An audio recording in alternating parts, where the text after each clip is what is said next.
এই পর্বে আমরা এই বাকি সেটিংস এর বাকিটুকু বলতে থাকি।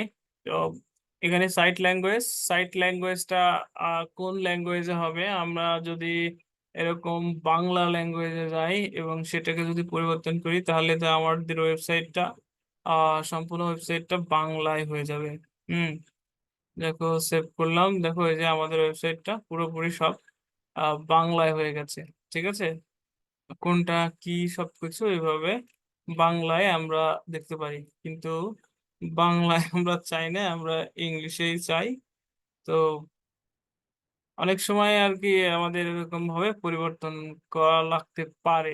মানে কেন কি, অনেকেই ওয়েবসাইট হিব্রু মানে হিব্রু বা মানে ইসরায়েলের ক্লায়েন্ট হলে হিব্রু ল্যাঙ্গুয়েজ থাকে, তারপরে স্প্যানিশ, তারপরে জার্মান, হ্যাঁ এরকম অনেক আলাদা আলাদা ল্যাঙ্গুয়েজে থাকতে পারে।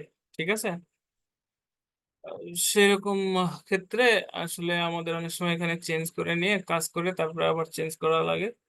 আর পরে এখানে টাইম জোন সম্পর্কে তো আমরা জানি একটা। দেখো, choose the either city name, time zone or UTC universal time, time offset. Universal time হলো এত এখন বাজে। আর হুম যদি আমাদের ঢাকার টাইম জোন দেও তাহলে পরে আমাদের কি ইউটিসি কি ইউটিসি+6 যেটা কোঅর্ডিনেট ইউনিভার্সাল টাইম বা গ্রিনিচ টাইম, ইউটিসি না মনে হয় ইউটিএফ, এখানে কি কি আছে, গ্রিনিচ টাইম যেটা ইউটিএফ, আমরা এভাবেও দিতে পারি +6। আবার আমাদের ঢাকা টাইম জোন,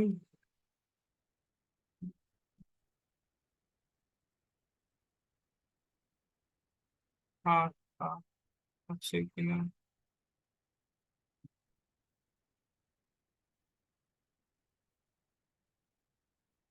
আহা, এই যে ঢাকা, আমরা এটাও বলতে পারি।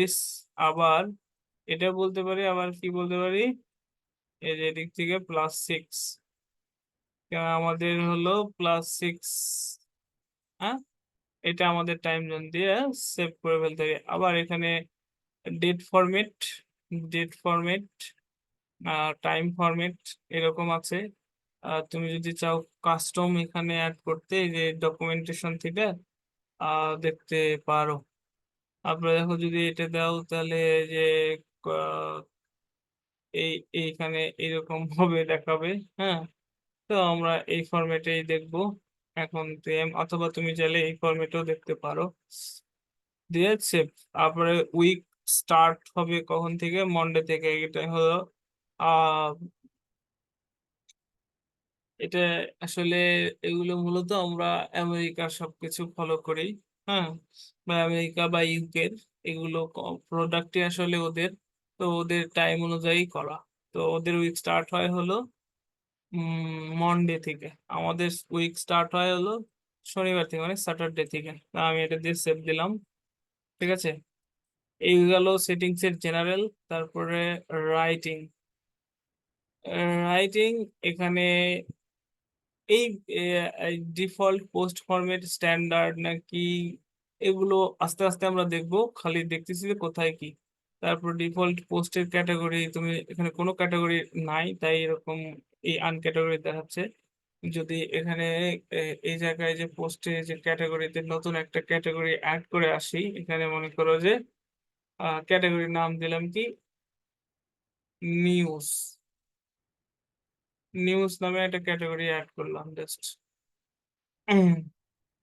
এই যে ক্যাটাগরি অ্যাড হয়েছে, এখন এখানে যা তুমি রিলোড দাও তাহলে দেখবে যে এই জায়গায় নিউজ নামে একটা ডিফল্ট ক্যাটাগরি তুমি সিলেক্ট করার অপশন পাচ্ছ। তারপরে আহ পোস্ট ভায়া ইমেল, এখানে দেখো মেল সার্ভার হিসেবে mail@example.com, login@example.com, পাসওয়ার্ড এই default category news, update server. তো এইটা নিয়ে কাজ করা খুব কমই হবে। হ্যাঁ, তুমি যখন ডেভেলপমেন্ট পর্যায়ে যাবে তখন আসলে এগুলো নিয়ে কাজ করা বেশি লাগবে। তো এইটাকে অমিট রাখো। রিডিং আমাদের এইটা খুবই প্রয়োজন হবে। হ্যাঁ, এখন দেখো এখানে কয়টা পেজ আছে এটা আগে দেখি আমাদের। এখানে গেলাম, অল পেজে দেখো এখানে দুইটা পেজ আছে। আমি এখানে যদি আর একটা পেজ অ্যাড করি তাহলে পরে এটা হোম নামে একটা পেজ অ্যাড করলাম। ঠিক আছে, জাস্ট পাবলিশ। কিভাবে পেজ ক্রিয়েট করতে হয় সেগুলো আমরা দেখবো, কিন্তু আমি জাস্ট এখানে দেখালাম। এই যে হোম নামে একটা পেজ ক্রিয়েট করলাম। এই পেজটা এখন দেখতে কেমন লাগতেছে দেখো এরকম। হ্যাঁ, এখন এইদিকে দেখো, খেয়াল করো এখানে আমার এই ডোমেন নেমে local slash second project plus slash home এই কথাটা আছে। কিন্তু আমি যদি এখানে এটাকে রিলোড দেই আগে, এখন আমার লেটেস্ট পোস্ট শো করতেছে আমার হোম পেজে। হোম পেজে যদি যাই তাহলে আমার যে ডেইলি নিউজ, হ্যাঁ, এখানে আসলে লেটেস্ট, এই যে লেটেস্ট পোস্ট হ্যালো ওয়ার্ল্ড এটা শো করতেছে। কিন্তু আমি চাই যে আমি যে হোম পেজ ক্রিয়েট করলাম আমার যাতে এই ফ্রন্ট পেজে আমার ওই হোম পেজ শো করে। তার জন্য আমাদের এখান থেকে এই যে স্ট্যাটিক, হ্যাঁ, তারপরে হোম এই কথাটা লিখতে হবে। পোস্ট পেজ হিসেবে মনে করো সিম্পল পেজ, এটাকে এইভাবে দিতে হবে। দিয়ে সেভ দিলাম, এবং একটা পেজে কতগুলো ব্লক পেজ শো করবে কয়টা সেটা এখান থেকে বলে দেওয়া যাবে। Feed show me most recent 10টা, এগুলো তুমি নিয়ন্ত্রণ করতে পারবে। ঠিক আছে, তারপরে ইচ পোস্ট ফিড ইনক্লুড ফুল টেক্সট দেখাবে না এক্সেপ্ট অল টেক্সট দেখাবে না। এই এক্সেপ্ট এবং ফুল টেক্সট মানে পুরো পোস্ট, আর এক্সেপ্ট মানে অল্প একটু অংশ। স্যার সার্চ ইঞ্জিন ভিজিবিলিটি, আসলে আমার এই ওয়েবসাইটটা এখন আমার সার্চ ইঞ্জিনের ভিজিবিলিটি এখন করতে চাই না, বা আমি এখন করতে চাই। কেননা যখন আমার ওয়েবসাইট তৈরি হবে তখন ওইটা যদি সার্চ ইঞ্জিনে যায় তাহলে সেটা ওয়েবসাইটের জন্য খারাপ থাকে। তাই প্রথম দিকে search engine visibility discourage search engine visibility indexing the site, এটা প্রথম দিকে এভাবে টিক দেয় অনেকেই। যে আমার কন্টেন্ট যখন মানে ওয়েবসাইটটা যখন সুন্দরভাবে বানানো হয়ে যাবে তখন আসলে এইটাকে আনচেক দিয়ে আবার সেভ দিতে হয়। ডিসকাশন, ডিসকাশনের এখানে কে কি কোনটা করবে এই বিষয়গুলো এখন বুঝলেও কেউ বুঝবো না। এগুলো আস্তে আস্তে আস্তে আস্তে আমরা দেখবো। হুম, আমাদের প্রয়োজনের স্বার্থে এটা দেখবো। কিন্তু এমনি জাস্ট এখানে দেখো ডিফল্ট পোস্ট সেটিং, এগুলো বুঝবো না, জাস্ট বলি আর কি। ডিফল্ট পোস্ট সেটিংসে কি বলতেছে, attempt to notify any blogs link to from the post, মানে attempt to notify any blogs link to from the post, মানে পোস্ট রিলেটেড যে কোনো কিছু থাকলে একটা অ্যাডমিনকে নোটিফাই করবে। Allow link notification from the other blogs pingback আর ট্র্যাক ব্যাকস অন দ্য এগুলো আসলে এসইওর অনেকটা ব্যাপার স্যাপার এখানে আছে। তো এই বিষয়টা আসলে আমি এখন স্কিপ করতেছি, কেননা এখানে এই বিষয়গুলো নিয়ে আমরা দেখবো না। আর এখানে ডিফল্ট অ্যাভাটার, এই যে এই জায়গায় যে যে লেখাটা যে ইউজার শো করতেছে সেটা ডিফল্ট এটা আছে। তুমি চাইলে এখানে তোমার মতো করে যে চেঞ্জ করতে পারো অ্যাভাটারটা এই জায়গায়। কিন্তু এটা আসলে এই যে চেঞ্জ হইলো এটা আসলে ম্যান্ডেটরি না এটা। এই বিষয়। আর মিডিয়া তো এই যে এখানে যেটা দেখছো মিডিয়া, এই যেখানে যেসব ইমেজ গুলো অ্যাড করবে সেই ইমেজের বিভিন্ন এই ওয়েবসাইট কতটুকু জায়গার মধ্যে শো করতেছো বা কোথায় শো করতেছো তার উপরে নির্ভর করে ইমেজ গুলোকে বিভিন্ন সাইজে ভাগ করে। যে দেখো থাম্বনেল সাইজ থাকবে 150 x 150 হাইট উইডথ, তারপরে মিডিয়াম সাইজ হলো ম্যাক্স উইডথ হবে 300 x 300, লার্জ ইমেজের হবে কি 1024 x 1024। Uploading file organise any upload into the month, আর এখানে যখনই তুমি কোনো ফটো আপলোড করবে তার সাথে ওই ফটোর সামনে কি কি upload into month and year based folder, ওই মানে ফাইলের নামটা মান্থ এবং ইয়ার বেস ভাবে নির্ধারিত হবে। তো এই বিষয়গুলো এখন বুঝবে না, জাস্ট আমি বলতেছি যে এখানে আছে, বোঝার দরকার নাই। আর এইটা আমাদের খুব দরকার হবে পার্মালিঙ্ক। আমি যেটা খুব দরকার হবে সেই বিষয়টা বললাম যে এটা আমাদের দরকার হবে, আর যেটা বললাম যে এটা আসলে নর্মাল অত দেখার দরকার নাই, সেইভাবে তোমরা আসলে এটাকে ট্রিট করবে। তো এখানে পারমালিঙ্ক স্ট্রাকচার, পারমালিঙ্ক মানে এখানে যে এই যে এটুকু হলো ওয়েবসাইটের নাম, তারপরে এই যে পরের টুকু এইগুলোকে বলা হয় পারমালিঙ্ক। মানে এই পারমালিঙ্ক বা এই পুরোটাই আসলে পারমালিঙ্ক, বা এখান থেকে এটুকু ডোমেনের নাম। আর এর পরের যে লিঙ্ক, এই লিঙ্কের স্ট্রাকচারটা কেমন হবে, এটা হলো অ্যাডমিনের লিঙ্কের স্ট্রাকচার। কিন্তু এগুলো হলো সাধারণ ইউজার, যেরকম আমি এইটাকে জাস্ট এই লিঙ্কটাকে কপি করি, করার পরে আচ্ছা এটা মনে হয় আমি হোম পেজ হিসেবে অ্যাড করছি, যার কারণে হোম চলে গেল। এখন এটা হলো লেটেস্ট ব্লগ পোস্ট শো করতেছে না। তো এখানে এই পারমালিঙ্কের স্ট্রাকচারটা কেমন হবে, যেরকম সিম্পল পেজে যাই, দেখো সিম্পল কি স্যাম্পল পেজ, এখানে স্ট্রাকচারটা এরকম আছে। তো আমি যদি পারমালিঙ্কের স্ট্রাকচার হলো আলাদা করি, প্লেন করি, তাহলে পরে এই লিঙ্কের স্ট্রাকচারটা এমন হবে। এখন যদি আমি এইটাকে রিলোড দেই, তাহলে এই পেজ আর পাচ্ছে না তো, ঠিক আছে। তাহলে এটাকে পাবে না, তাহলে আমাদের আবার ওয়েবসাইটের হোম পেজে যেতে হবে। এইবার যদি ক্লিক দেই, দেখো এইবার পেজ আইডি এইরকম হয়েছে, পারমালিঙ্কের স্ট্রাকচার এই যে এটা, ডে অ্যান্ড নেম, এই যে এরকম যদি বলি ডে অ্যান্ড নেম দিয়ে সেভ করি, তারপরে এখন আবার এই এইটাকে আবার পাবে না। এই ডে অ্যান্ড নেম এরকম পাচ্ছে। হোম, হোম তো ফ্রন্ট পেজ, তাই না। আবার যদি আমরা পোস্ট পেজে যাই, আহ